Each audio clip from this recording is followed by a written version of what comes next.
I should have seen it coming. The way Mom avoided eye contact when I walked into the Riverside Country Club that evening. The way my sister Emma whispered to her husband Marcus in the corner. The way Dad's business partners suddenly found their drinks fascinating when I approached their circle. But I came anyway. It was Dad's 60th birthday after all. Despite everything that had happened over the past 5 years, despite the constant disappointment in their voices whenever they asked about my little investment hobby, I still believed family meant something. The ballroom was exactly what you'd expect from the Richardson family. Crystal chandeliers casting warm light over polished marble floors.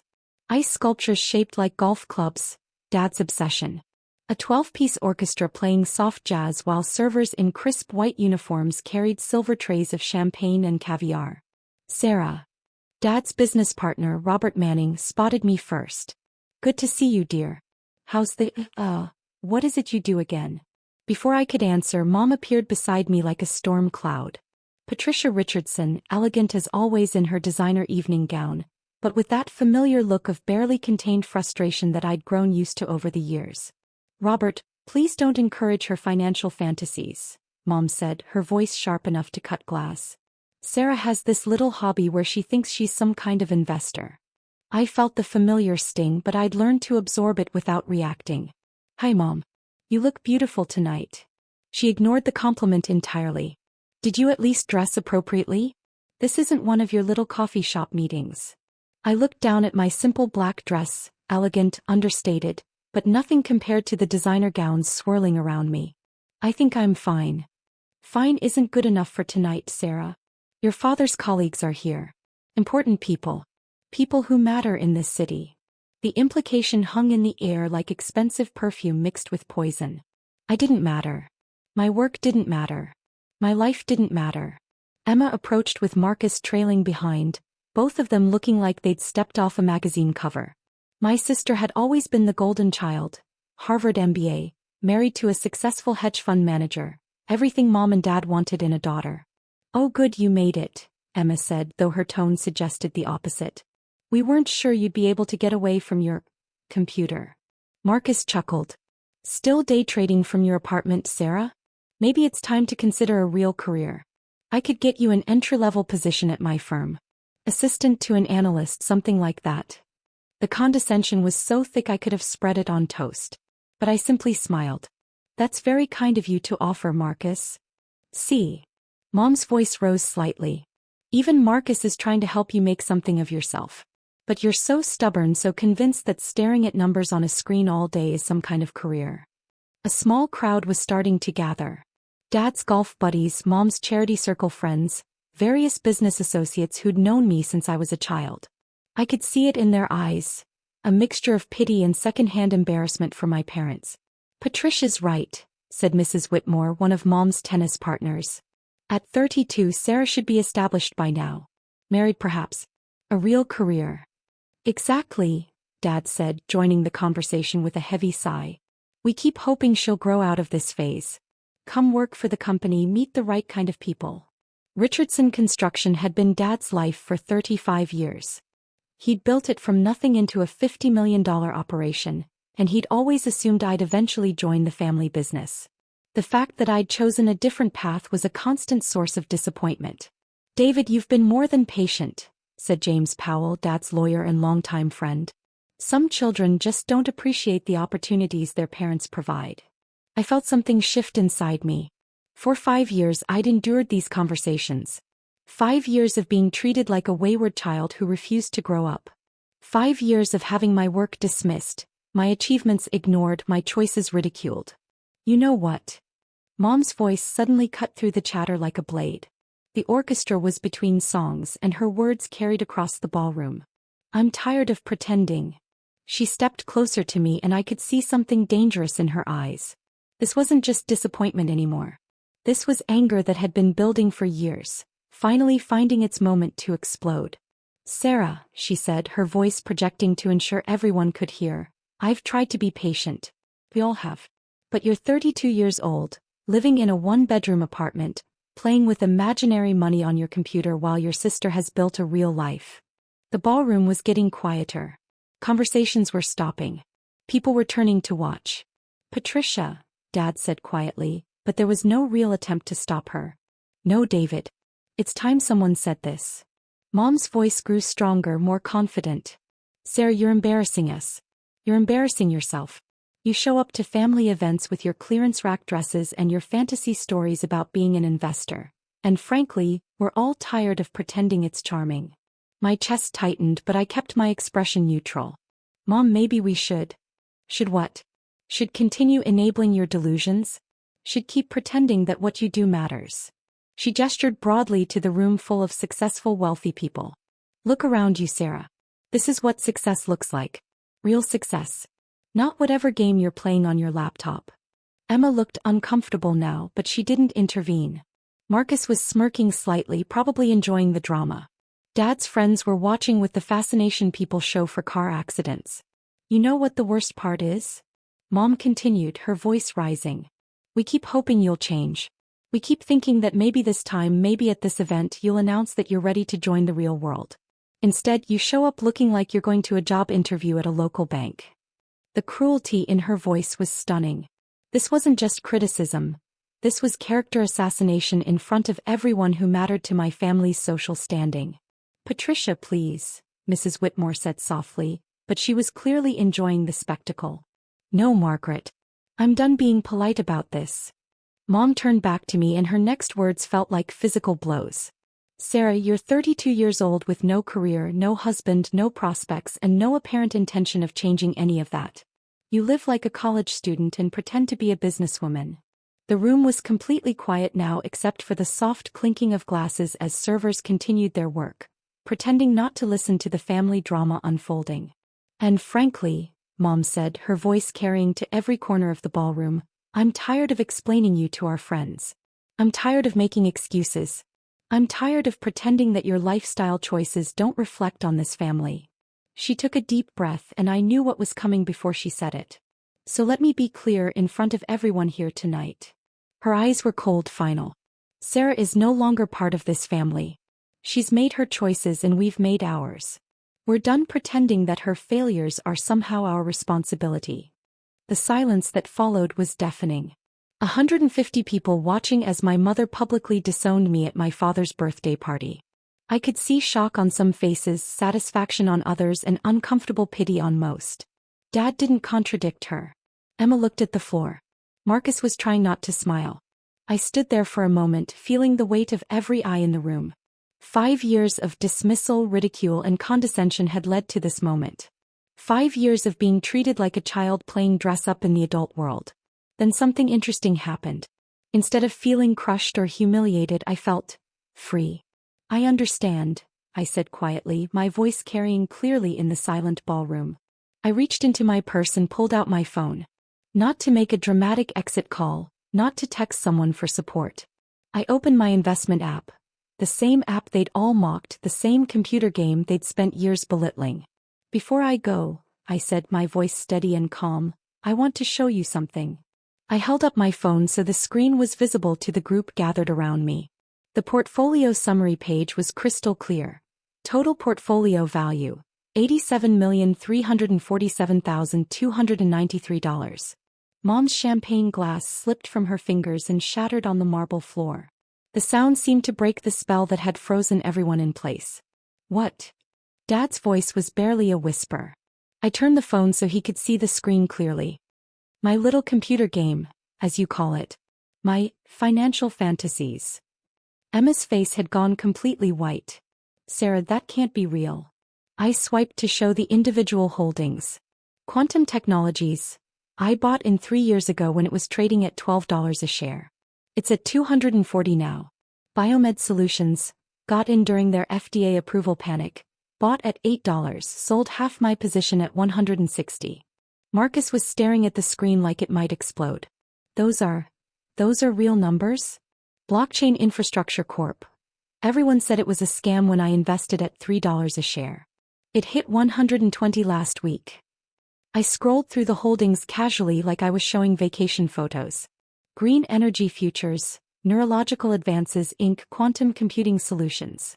But how? Mom's voice was shaky now. All her earlier confidence evaporated. By doing exactly what you've been mocking for 5 years, Mom. Research. Analysis. Understanding markets and trends and technologies while you were focused on charity galas and golf tournaments. I put the phone back in my purse and looked around the circle of stunned faces. See, the thing about real investing, not the corporate ladder climbing you think represents success but actual wealth building, is that it requires patience. It requires ignoring people who don't understand what you're doing. It requires believing in your own analysis even when everyone around you is telling you you're wrong. Dad found his voice first. Sarah, we didn't know. You didn't know because you never asked. You assumed. You decided that because I wasn't following your path I must be failing. You decided that because I wasn't married to someone in your social circle, I must be unsuccessful. You decided that because I didn't wear designer clothes to family events, I must be poor. I gestured toward the broken champagne glass at Mom's feet. You were so certain about who I was and what my life looked like that you never considered you might be wrong. Emma was staring at me like she'd never seen me before. But Sarah, why didn't you ever tell us? Why did you let us think? Let you think what? That I was a failure. I shook my head. Emma, I tried to talk to you about my work hundreds of times. Remember last Christmas when I mentioned the biotech investment? You cut me off to talk about Marcus's new car. Remember Mom's birthday when I tried to explain the renewable energy sector trends? Dad changed the subject to ask when I was going to get serious about life. The truth was settling over them like fog. Years of dismissive comments, interrupted conversations, and casual cruelty were being reframed in light of this new information. You know what's funny? I continued, my voice still calm but carrying an edge now. You spent so much time worried about how my choices reflected on this family that you never noticed what your choices reflected on yourselves. Robert Manning, who had been silent during the entire exchange, cleared his throat. Sarah, are you saying you're actually worth about $87 million? Yes, Robert. Give or take a few million depending on market fluctuations. I looked directly at Dad. Roughly 60% more than Richardson Construction, if I'm remembering your last annual report correctly. The impact of that statement rippled through the crowd. Dad's company had been his pride and joy, the foundation of our family's wealth and status. The idea that I had quietly built something larger while living in what they considered poverty was clearly difficult to process. But your apartment, Mom said weakly. Your car. Your clothes. What about them? I live simply because I choose to. I drive a reliable car because I don't need to impress anyone. I dress appropriately for the occasion without feeling the need to display my net worth through fashion choices. I paused. Unlike some people. Marcus finally spoke up, his voice tight. If this is true, and I'm not saying it is, why didn't you ever mention it? Why let us all think? Think what, Marcus? That I was beneath you? That I needed your help getting an entry-level job at your firm? I smiled, but there was no warmth in it. Maybe because I was curious to see how long it would take for my family to show a genuine interest in my life rather than just judging it. The answer to that question apparently was never. Sarah, Dad said, and for the first time in years there was respect in his voice. I owe you an apology. You owe me more than that, Dad. You owe me 5 years of conversations where you listened instead of lectured. You owe me birthday dinners where you asked about my work instead of complaining about it. You owe me family gatherings where I was treated as an equal instead of a disappointment. The crowd around us had grown larger. Word was spreading through the ballroom that David Richardson's failure daughter was actually wealthier than most of the people at the party combined. But we can fix this, Emma said desperately. We can start over. We can. Can what, Emma? Pretend the last 5 years didn't happen? Pretend you didn't just watch Mom disown me without saying a word. I shook my head. Here's the thing about respect. Once you've made it clear that someone has to earn it through your specific criteria, you can't just take it back when you discover they've been successful in ways you didn't recognize. I looked around the ballroom one more time, taking in the faces of people who had known me my entire life but had never really seen me. Mom, you said I was no longer part of this family. I accept that. My voice was steady, final. But understand what you're giving up. You're not just losing a daughter who failed to meet your expectations. You're losing a daughter who succeeded beyond them. I turned to leave, then paused. Oh, and Dad? Happy 60th birthday. I hope it was everything you wanted it to be. The walk to the exit felt endless, but I kept my head high and my pace steady. Behind me, I could hear urgent whispered conversations erupting as the reality of what had just happened began to sink in. By the time I reached my car, a modest but reliable sedan that had served me well while I built my fortune, my phone was already buzzing with messages. Emma, Dad, even some of the family friends who had witnessed the confrontation. I didn't read them. Instead, I drove home to my small apartment, poured myself a glass of wine, and opened my laptop to check the Asian markets. Because while my family was dealing with the aftermath of their assumptions, I had work to do. The next morning brought a flood of calls and texts. Dad wanted to meet for lunch to discuss things properly. Mom had left 3 voicemails, her tone shifting from defensive to conciliatory. Emma wanted to come over and talk through this misunderstanding. But the most interesting message came from Marcus. His hedge fund was looking for investors, he wrote. Given my obvious success, perhaps I'd be interested in discussing opportunities. I deleted that message without responding. The local business newspaper ran a small item 3 days later about mystery investor Sarah Richardson, noting that public records showed significant holdings in several major companies. They mentioned that she was the daughter of construction magnate David Richardson, but little else was known about her investment strategy or business background. That article led to others. Forbes reached out for an interview about my approach to tech investing.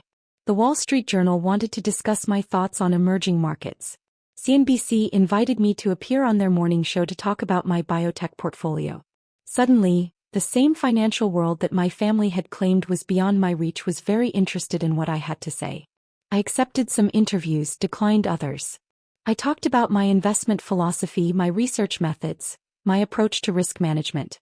I never mentioned the family confrontation, never played the victim or sought sympathy for years of being underestimated. But word spread anyway, as it always does in social circles.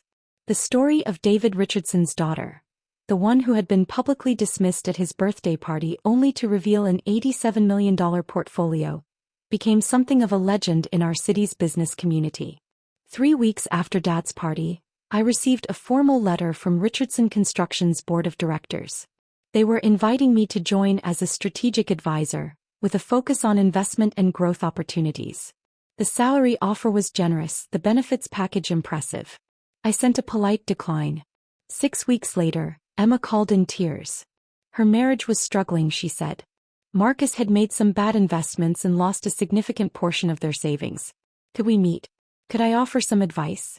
We met at a quiet cafe downtown, far from the country club crowd that had witnessed my public disowning. Emma looked tired, older somehow, like the stress of financial uncertainty was aging her in real time. Sarah, I'm so sorry, she said before I'd even sat down. About everything. About that night, about all the things I said over the years. I was wrong. I ordered coffee and waited for her to continue.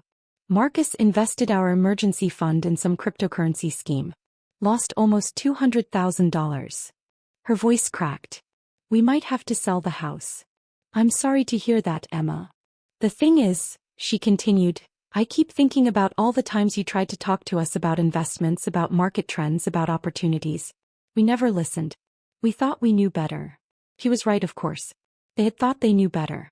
They had assumed that their traditional paths to wealth, corporate jobs, social connections, inherited opportunities, were the only legitimate ways to build financial success. What do you want from me, Emma? I want to understand. I want to learn. I want. She took a shaky breath. I want my sister back.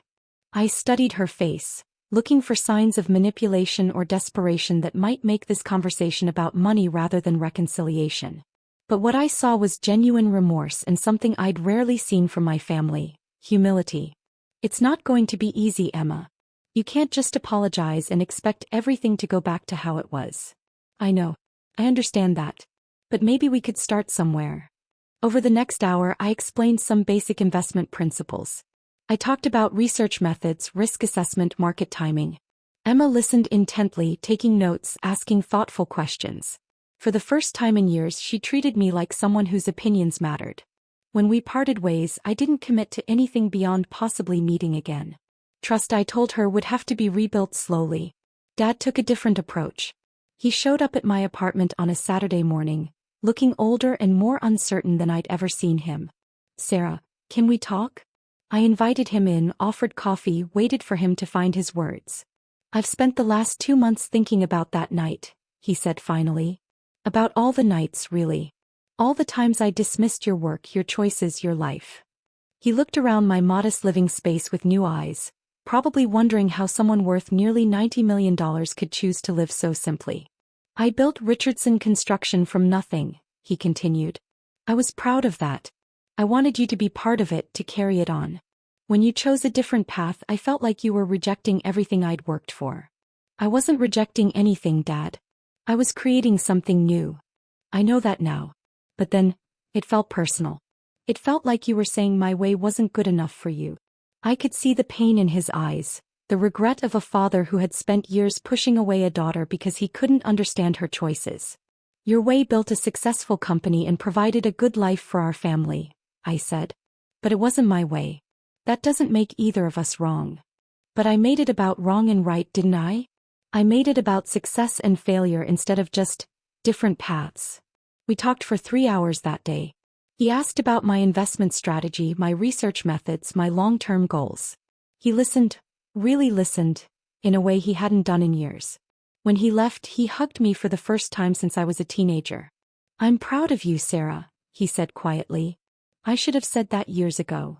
Mom took the longest to come around, probably because her public disowning had been the most dramatic part of that night. Her pride was wounded, her social standing complicated by having rejected a daughter who turned out to be more successful than anyone had imagined. But eventually she called too. "I was wrong," she said without preamble. "I was wrong about everything. About you, about your choices, about what success looks like." It was a start. The process of rebuilding relationships with my family took months, not weeks. There were setbacks, moments when old patterns of dismissal and defensiveness resurfaced. But gradually, slowly, we found new ways to relate to each other. Emma and I began meeting regularly to discuss investment strategies and market trends. She was genuinely interested in learning, and I found that I enjoyed teaching her. Marcus, humbled by his losses and his wife's financial education, eventually asked if he could join our conversations. Dad started consulting me on investment decisions for Richardson Construction's pension fund. We developed a mutual respect that had been missing from our relationship for years. Mom took the longest, but eventually she too began asking for advice. Not about investments, but about life choices. She was reconsidering her priorities, she said, thinking about what really mattered. The most satisfying moment came 6 months later at Emma's birthday party. It was a smaller gathering than Dad's had been, more intimate, more focused on family than social display. "I want to say something," Emma announced when we were all seated around her dining table. 6 months ago I thought I understood what success looked like. I thought I knew what mattered in life." She looked directly at me. "My sister taught me that I was wrong about both of those things. She showed me that success isn't about impressing other people or following traditional paths. And she showed me that what matters is supporting the people you love, even when you don't understand their choices." The applause was quiet but genuine. Later, as we cleaned up, Mom approached me in the kitchen. "You know what the irony is?" she said, drying dishes while I washed. "All those years I worried about how your choices reflected on the family. It turns out my choices were the ones that reflected poorly on us." I looked at her, really looked at her, and saw a woman who had spent decades defining herself through social expectations and family appearances, finally beginning to question whether those definitions had been worth the cost. "We all make mistakes, Mom. The question is what we learn from them." She smiled, and for the first time in years, it reached her eyes. "I'm learning that my daughter is much wiser than I gave her credit for." As I drove home that night, I reflected on the journey from that devastating moment at Dad's birthday party to this quiet evening of genuine family connection. The portfolio on my phone showed that my investments had grown to over $92 million, but the real wealth I'd built was something that couldn't be measured in market valuations. I had learned to value myself independent of others' opinions. I had discovered that success defined by your own terms is more satisfying than success measured by someone else's standards. And I had found that sometimes, losing a family can be the first step toward building a better one. The little apartment I returned to that night was still modest, still simple, still a conscious choice rather than a financial necessity. But it no longer felt like a place where I was hiding from the world or waiting for my life to begin. It felt like home.